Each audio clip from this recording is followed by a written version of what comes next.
जी साथियों, दृष्टि एजुकेशन में आपका स्वागत है। आइए आज हम विशेष क्लास लेते हैं।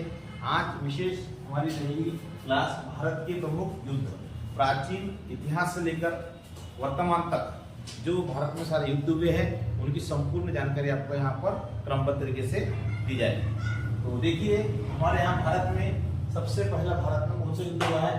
दशरथ युद्ध। प्राचीन भारत का यह प्रथम युद्ध है। ठीक है, इसकी जानकारी कहाँ मिलती है? तो ऋग्वेद के 7वें मंडल में मिलती है। कहाँ मिलती है? ऋग्वेद के 7वें मंडल में मिलती है। ये भारत का प्रथम युद्ध, प्राचीन युद्ध है। तो राजा सुदास और पंचजन कबीले के बीच में युद्ध हुआ था। पंचजन कबीले का मतलब है 5 कबीलों के सरदार जो है उनके साथ में, और राजा सुदास के साथ में युद्ध हुआ। विजय किसकी हुई है? तो विजय हुई है यहाँ पे राजा सुदास की विजय। वैसे इतिहास में कहीं कहीं लिखने को सुनने को मिलता है कि पंचजन कबीले में जो महर्षि हुए हैं विश्वामित्र, वे भी शामिल थे और वे भी राजा सुदास से हारे। ठीक है, आगे हम बात करते हैं कि युद्ध कहां से बनता है। प्रश्न पूछा जाता है ये कि दशरथ युद्ध किस नदी के किनारे लड़ा गया था? तो दशरथ युद्ध जो है पुरुषनी नदी के तट पर यह युद्ध हुआ था। और पुरुषनी नदी का वर्तमान नाम क्या है? तो वर्तमान नाम है रावी नदी। ठीक है भाई, अगली बात करते हैं हम लोग हाइडेज स्पीच का युद्ध, यानी विध्वस्तता का युद्ध। यह कब हुआ है? तो 326 ईसा पूर्व में हुआ है। किनके बीच में? राजा पोरस और सिकंदर के बीच में। अब सिकंदर महान कहाँ के हैं? तो ये मकदूनिया के रहने वाले हैं। ठीक है, इनका विजन क्या था? पूरे विश्व पर विजय प्राप्त करना था। तो वो भारत की ओर आए और भारत की ओर से जब वो जम्मू कश्मीर वाले क्षेत्र से उन्होंने प्रवेश किया तो वहां पर जो है सबसे पहले किनका सामना हुआ? तो राजा पुरुष का। देखिए, एक महान राजा है पुरुष, जिसने एक विदेशी आक्रमणकर्ता व्यक्ति को रोकने का पूरा प्रयास किया है। लेकिन कहीं ना कहीं दोनों के बीच में घमासान युद्ध हुआ है। यहाँ पर इतिहासकार कहते हैं कि सबसे ज्यादा यदि युद्ध हुआ तो सबसे अच्छा प्रदर्शन किया है राजा पोरस ने। सबसे अच्छा प्रदर्शन किया है और इनको कोशिश पूरी करी है कि ये भारत में प्रवेश न करे। और यहाँ पर जो है अगला पॉइंट है कि यहाँ पर जो है सिकंदर वापस चला जाता है। वही सिकंदर का जानकारी बहुत सारी मिलती है। सिकंदर जो है भारत में भी आया है, भारत में कदम रखा है और पूरे भारत पर वो राज नहीं कर पाया है। ठीक है, उसी समय भारत में वंश चल रहा था हमारा मौर्य। क्या चल रहा था? मौर्य साम्राज्य हमारे भारत में चल रहा था। मौर्य की सबसे बड़ी सेना थी। और जब वापस लौटते समय सिकंदर की मृत्यु हुई। कहाँ पे हुई? तो इराक में हुई है।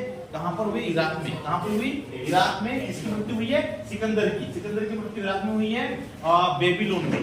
ठीक है, जैसी मृत्यु हुई उसके बाद में उनके जो सेनापति थे, 2 सेनापति थे, सेल्यूकस और एक विंध्याकर्ष। तो सेल्यूकस जो थे थल सेना के सेनापति थे। तो इन्होंने सोचा कि मैं भारत पे आक्रमण करूं। देखिए, यहाँ पर सेल्यूकस और चंद्रगुप्त मौर्य के बीच में युद्ध हुआ जो 305 ईसा पूर्व में हुआ है। कब हुआ है? 305 ईसा पूर्व में चंद्रगुप्त मौर्य और सेल्यूकस के बीच युद्ध हुआ है।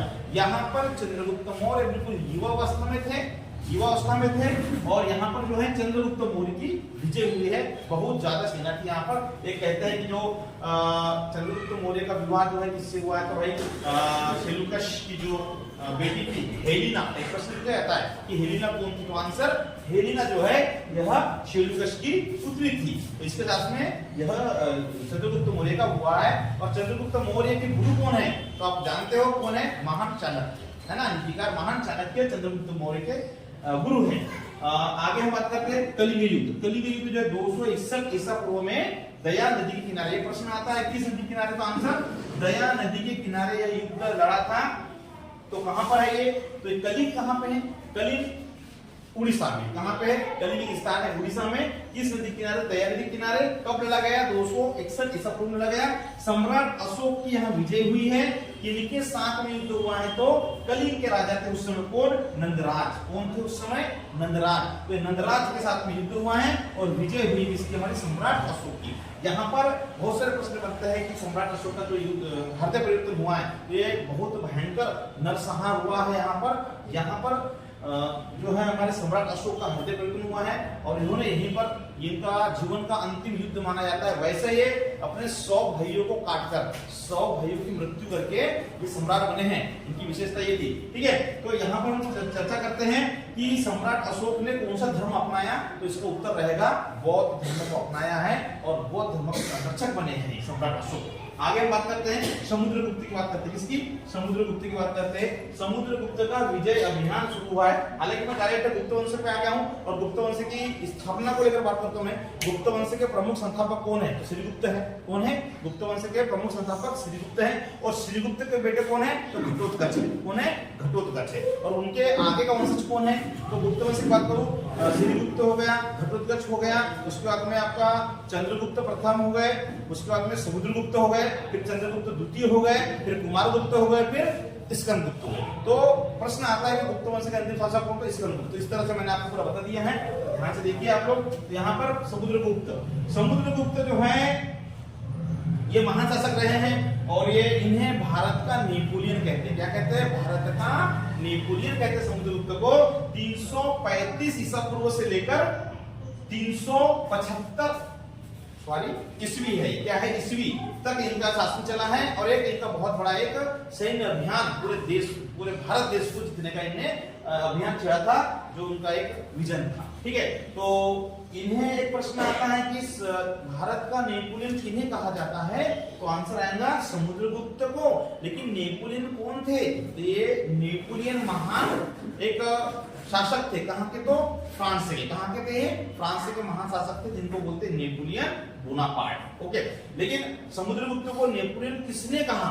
तो उसका भी प्रश्न बनता है। तो आंसर क्या है? वी.एस. स्मिथ। किसने कहा है इनको? वी.एस. स्मिथ ने इनको कहा है। ठीक है, आगे हम बात करते हैं चंद्रगुप्त विक्रमादित्य। किसकी बात करते हैं? चंद्रगुप्त विक्रमादित्य। इनका शासन 300 ईस्वी से इनका जो युद्ध हुआ है, इनका युद्ध जो है 390 ईस्वी में युद्ध हुआ है। किनके साथ में? तो शकों के साथ में। किनके साथ में? शक। इस शक लोग हमारे भारत देश के नहीं है, ये बाहर से आए वाले हैं और ये आकर के हमारे देश में कहीं ना कहीं अपना स्थान बनाया था। और इस शकों को भगाने के लिए या शकों को भारत से खदेड़ने का या शकों के हरता कैसे कहते हैं? तो आंसर चंद्रगुप्त विक्रमादित्य। और इन्हीं को कहा जाता है चंद्रगुप्त द्वितीय। क्या कहा जाता है? चंद्रगुप्त द्वितीय भी इन्हें कहा जाता है। विक्रमादित्य एक उपाधि है ना। और ये उज्जैन के, आज हम कहेंगे महाकाल लोक हो गया। ठीक है, उज्जैन के प्रमुख शासक के रूप में रहे हैं। आइए आगे हम बात करते हैं स्कंदगुप्त। इनके बारे में बात करते हैं स्कंदगुप्त की। स्कंदगुप्त और हुनों के बीच में यह युद्ध हुआ है। ठीक है, 455 से 467 तक यह युद्ध चला है। इनके बीच में शासक हुए स्कंदगुप्त। वैसे गुप्त वंश के अंतिम शासक कौन है? तो स्कंदगुप्त है। ओके, इसके बाद में आता है पुलकेशिन द्वितीय और हर्षवर्धन का युद्ध। ये भी बहुत ही प्रसिद्ध युद्ध है, क्योंकि हर्षवर्धन की हम बात करें, हर्षवर्धन भी एक महान शासक रहे हैं। एक प्रश्न हमेशा आता है, हर्षवर्धन के शासन काल में कौन यात्री आया था? तो आंसर आता है चीन के यात्री कौन है? हेनसांग, है ना। ह से हेनसांग, ह से हर्षवर्धन। हमेशा प्रश्न बनता है तो जब ये शासक थे, लेकिन हर्षवर्धन की जो बात करें, ये युद्ध कब हुआ है? 632 ईस्वी में। कब हुआ है? 632 ईस्वी में युद्ध हुआ है। स्थान क्या है? नर्मदा नदी। स्थान क्या है? नर्मदा नदी की तरफ। मध्य प्रदेश में जो भी परीक्षा की तैयारी कर रहे हैं ऐसे विद्यार्थी, उनके लिए प्रश्न ऐसे निकल के आ सकता है कि किस नदी पर? तो नर्मदा नदी जो मध्य प्रदेश की जीवन रेखा कहलाती है। ओके, तो पुलकेशिन द्वितीय जो है ये दक्षिण भारत के शासक थे। दक्षिण भारत के शासक थे और हर्षवर्धन पूरे भारत को जीतने के लिए इन्हें भी अभियान छेड़ा था। और ये कहां गए? ये ऊपर जो है अवध से नीचे जाते जाते ये कहां गए? मध्य भारत में आए, विंध्य पर्वत क्षेत्र में आए और नर्मदा नदी को क्रॉस किया और यहाँ पर इनका युद्ध हुआ है। उसके आगे जाने की इनकी इच्छा थी, पर जाने में असफल हुई। और यहाँ पर हर्षवर्धन की क्या होती है? हार होती है। क्या होती है? हर्षवर्धन की यहाँ पे हार होती है। और विजय किसकी होती है? तो पुलकेशिन द्वितीय। अगला प्रश्न है राजो और ब्राह्मणवाद का। ये अति महत्वपूर्ण प्रश्न है और ये युद्ध बहुत ज्यादा भारत के लिए परिवर्तन वाला युद्ध कहलाता है। ठीक है, तो ये है राजो और ब्राह्मणवाद का युद्ध। ये 712 ईस्वी में लड़ा गया था। 712 ईस्वी में लड़ा गया था। मोहम्मद बिन कासिम और राजा दाहिर के मध्य युद्ध हुआ है। राजा दाहिर उस समय ठट्टा के शासक थे। कहां के? ठट्टा के। और ये भी जम्मू कश्मीर वाला क्षेत्र है। ठीक है, तो ये ठट्टा के शासक थे, राजा दाहिर। तो मोहम्मद बिन कासिम की हम बात करें, ये एक ऐसा युद्ध था कि जो यहाँ पर कहीं ना कहीं मोहम्मद बिन कासिम जब जीतते हैं ये युद्ध को, तो यहाँ पर भारत में परिवर्तन आता है और भारत में पहली बार धर्मों को लेकर के कोई टैक्स या कोई कर लगाया जाता है, तो वो है जजिया कर। क्या है? जजिया कर। एक प्रश्न आता है, भारत में जजिया कर की शुरुआत किसने करी? तो उत्तर रहेगा उसका मोहम्मद बिन कासिम। ठीक है, राजा दहर की मृत्यु होती है और उनकी जो रानी है वो जौहर करती है, रानी जौहर करती है और इनकी 2 बेटियां होती है राजकुमारियां, उनको मोहम्मद कासिम अपने साथ लेके चला जाता है। प्रथम तुर्क आक्रमण, आगे हम बढ़ते हैं। प्रथम तुर्क आक्रमण, भाई बिल्कुल बहुत अच्छा प्रश्न है कि भारत में पहली बार तुर्कों का आक्रमण कब हुआ? तो जवाब क्या रहेगा? 986 ईस्वी में हुआ है। कब हुआ है?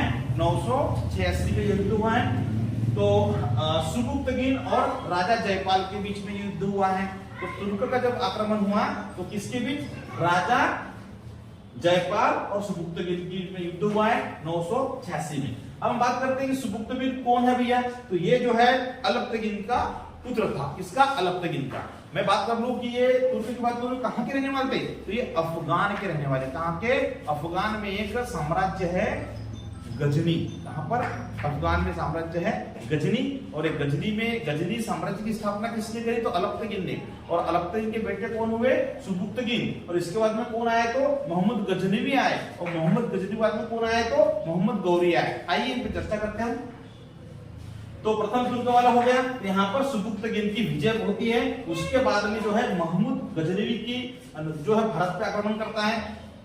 1001 यानी 1001 ईस्वी से 1027 ईस्वी तक महमूद गजनवी का आक्रमण भारत पे होता है।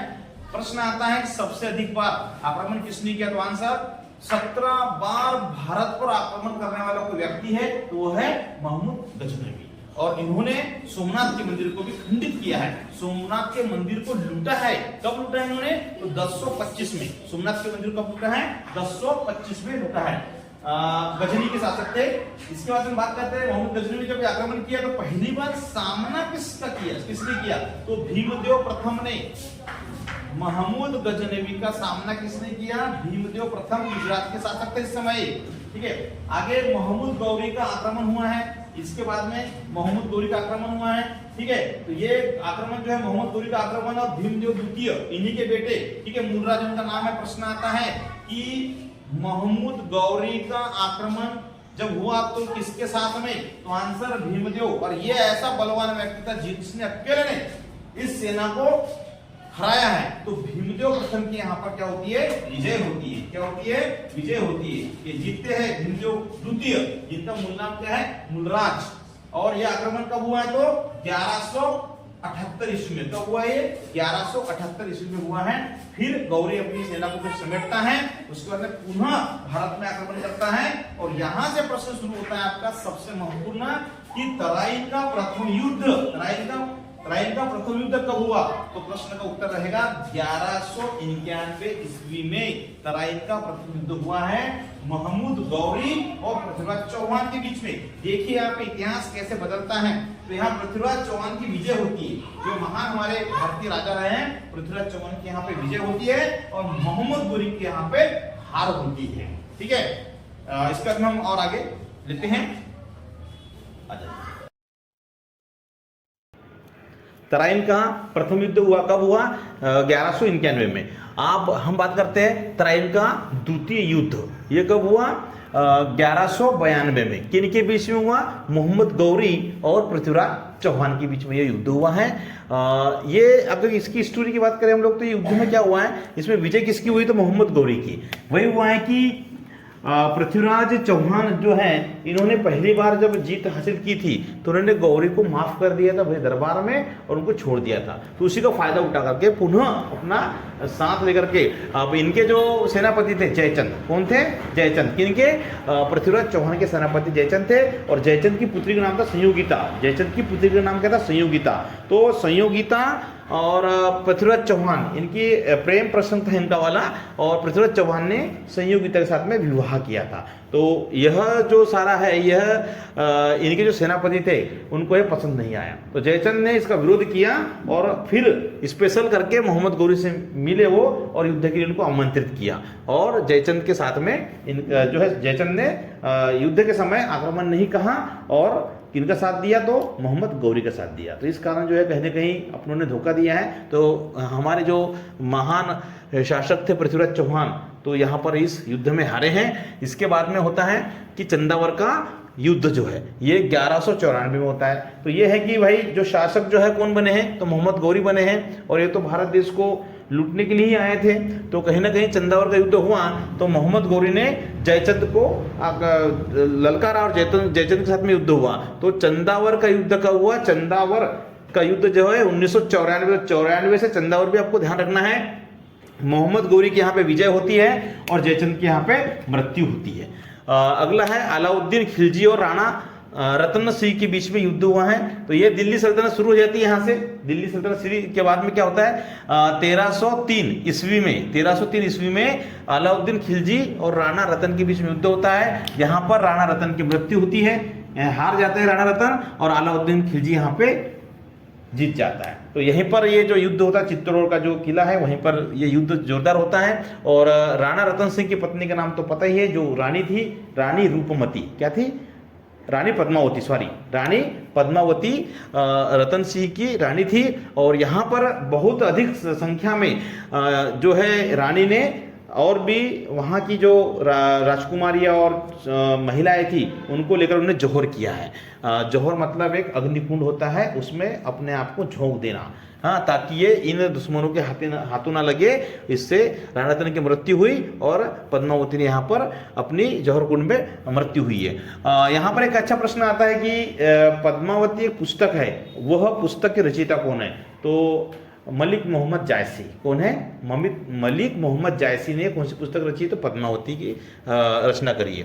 मलिक काफूर और रुद्रदेव के बीच में एक युद्ध हुआ है। ये मलिक काफूर एक ऐसे व्यक्ति है भाई, रुद्रदेव एक शासक थे और मलिक काफूर ने इनसे युद्ध किया है, और युद्ध करके एक कोहिनूर हीरा जो है साउथ में जो था, कोहिनूर हीरा ला करके इनने आगे अपने पास में कब्जे में किया है। अगला बात करते हैं हम लोग पानीपत का प्रथम युद्ध। पानीपत का प्रथम युद्ध 21 अप्रैल 1526 ईस्वी को होता है। ये प्रश्न बहुत पूछा जाता है भारत किसी भी अपने भारतीय राष्ट्रीय जो भी जिस भी लेवल की परीक्षाएं होती प्रतियोगिता परीक्षाओं में, तो भारत का प्रथम पानीपत का प्रथम युद्ध कब हुआ, तो उत्तर है 1526 में हुआ। किन के बीच में हुआ युद्ध ये, तो बाबर और इब्राहिम लोदी के बीच में। किसके बीच में हुआ, बाबर और इब्राहिम लोदी के बीच में। यहाँ पर बाबर की विजय होती है, बाबर यहाँ पर जीता है और जीत जाता है, और इब्राहिम लोदी के यहाँ पर हार होती है या मृत्यु होती है। तो यह दिल्ली सल्तनत पे उस समय शासक थे ये, जब बाबर को बुलाया गया यहाँ पर और युद्ध हुआ तो इब्राहिम लोदी पर अचानक प्रहार हुआ है, ये समझ नहीं पाए थे। और कारण क्या, हारने के बहुत सारे कारण इब्राहिम लोदी के। और एक प्रश्न बनता है कि ये लोदी वंश का अंतिम शासक कौन था, तो ये इब्राहिम लोदी। और दिल्ली सल्तनत पर यहाँ पर अब शुरुआत होती है किसकी, तो मुगल काल की। किसकी शुरुआत होती है, मुगल वंश की शुरुआत होती है। दिल्ली पे, दिल्ली सल्तनत है, दिल्ली पर कब्जा किसका होता है, तो मुगल का होता है। बाबर युद्ध जीतता है और यहाँ पे लोदी वंश पूर्ण रूप से समाप्त हो जाता है। कहता है कि यहाँ पर बाबर ने इस युद्ध में बहुत सारी चीजें अपनाई थी अपनी।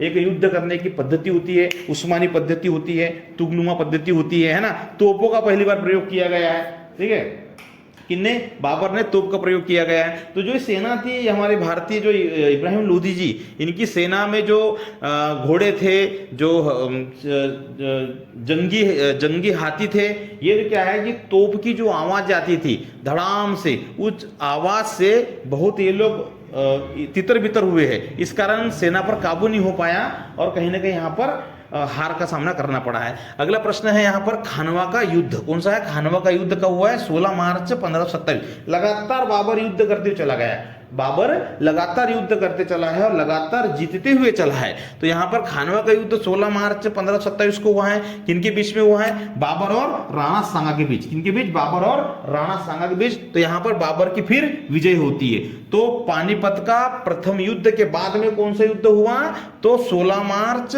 1527 को युद्ध हुआ है। कौन सा युद्ध, तो खानवा का युद्ध हुआ है बाबर और राणा सांगा के बीच। तो यहाँ पर बाबर की विजय हुई है। उसके बाद में बाबर का फिर अगला युद्ध है चंदेरी का युद्ध, 29 जनवरी 1528 को हुआ है। कौन सा, चंदेरी का युद्ध। यहां पर भी बाबर की विजय होती, किसकी, बाबर की विजय होती है और राजा मेदिनी राय की यहां पर हार होती है। अगला फिर एक अभियान चलता है घाघरा का युद्ध। कौन सा, घाघरा का युद्ध। यहां पर 5 अप्रैल 1529 को कौन सा युद्ध, घाघरा। बड़ा इंपॉर्टेंट युद्ध है, बहुत प्रश्न आते हैं यहां से युद्ध को लेकर के।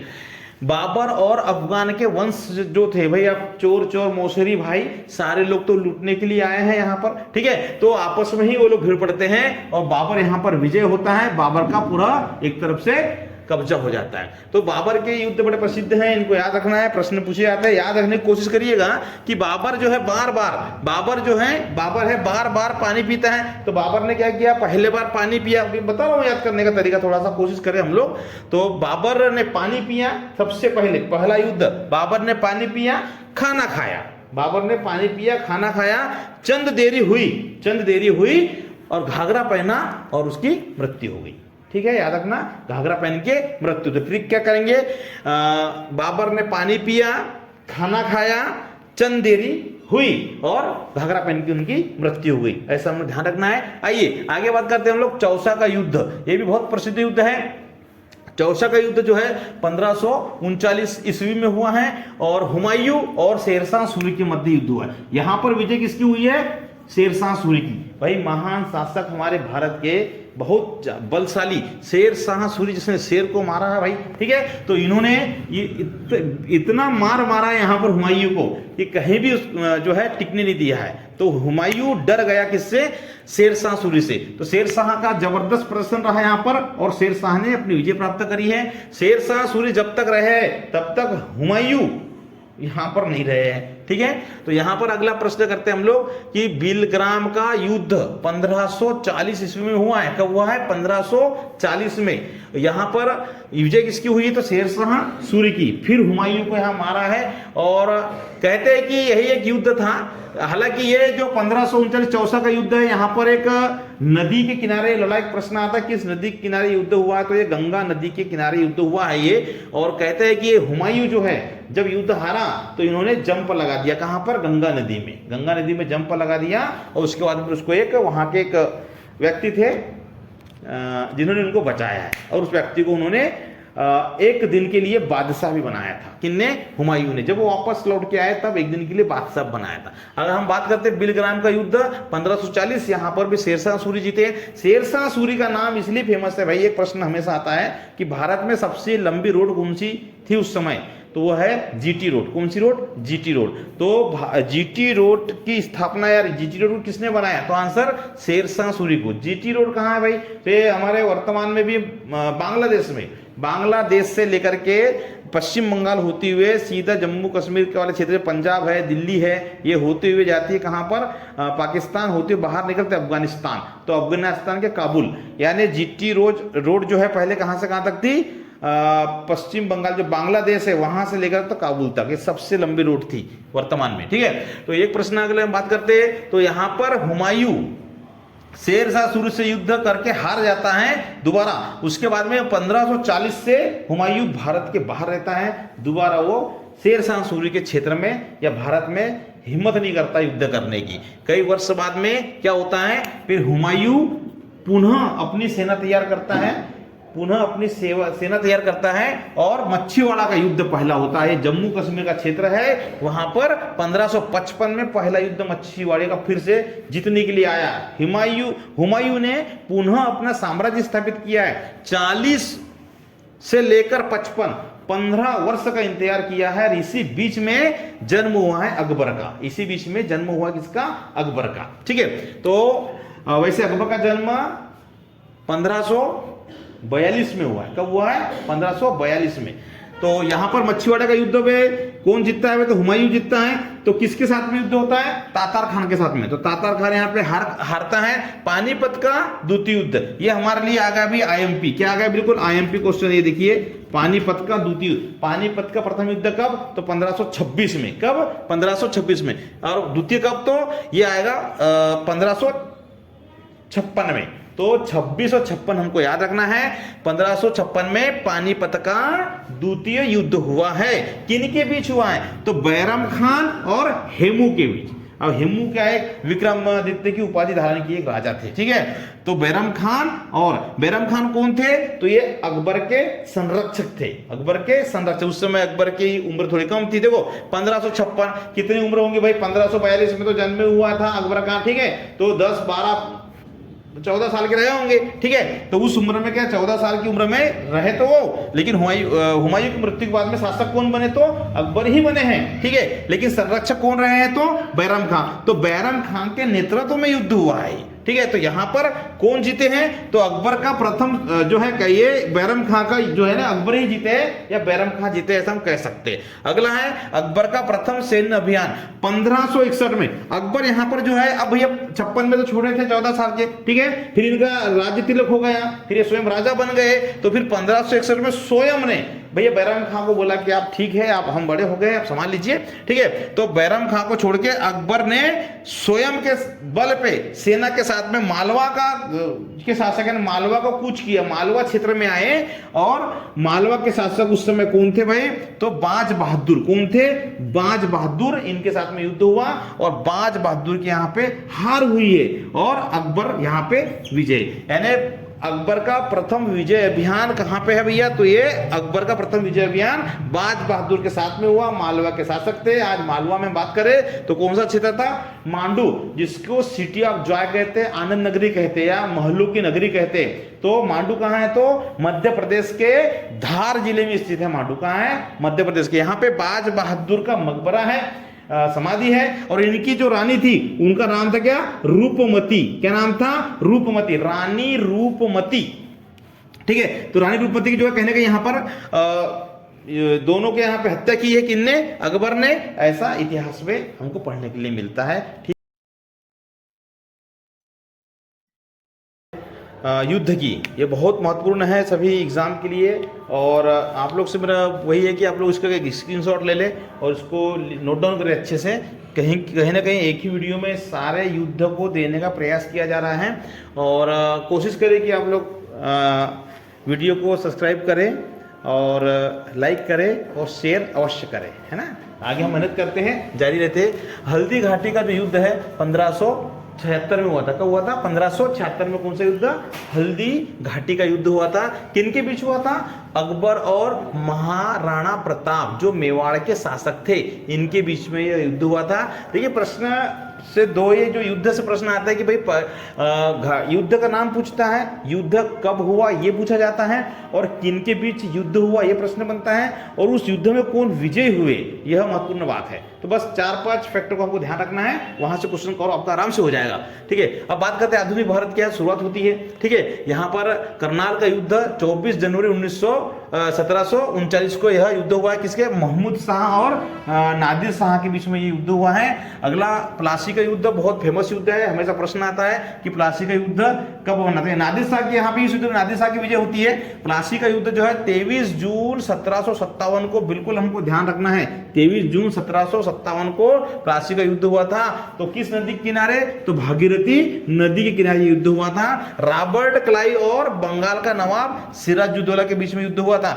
बड़ा फेमस युद्ध है ये, कहीं ना कहीं से एक प्रश्न आता है। ब्लैक होल ट्रेजेडी का नाम आता है यहाँ पे, क्या आता है? Black hole tragedy. ये जो रॉबर्ट क्लाइव है, अंग्रेज का एक सेनापति रहा है ये, ठीक है। इनके बीच में एक युद्ध होने से पहले, इस युद्ध के पहले सिराजुद्दौला जो बंगाल का नवाब था, ठीक है, इन्होंने क्या किया है, इनकी फैमिली से इनको एक बड़े से कटघरे में जो कहेंगे काल कोठरी में इनको बंद कर दिया था, और कम से बहुत से लोग को यहाँ बंद किया था। उसमें से रॉबर्ट क्लाइव अपनी जान बचा के निकले हैं, वहां से बचे हैं, और उनका पूरा परिवार सब समाप्त हुआ था, ठीक है। यहां से बच के फिर वापस पुनः सेना तैयार की। हालांकि ज्यादा सेना नहीं थी इनके पास में, मात्र 300 लोगों की सेना। कितने?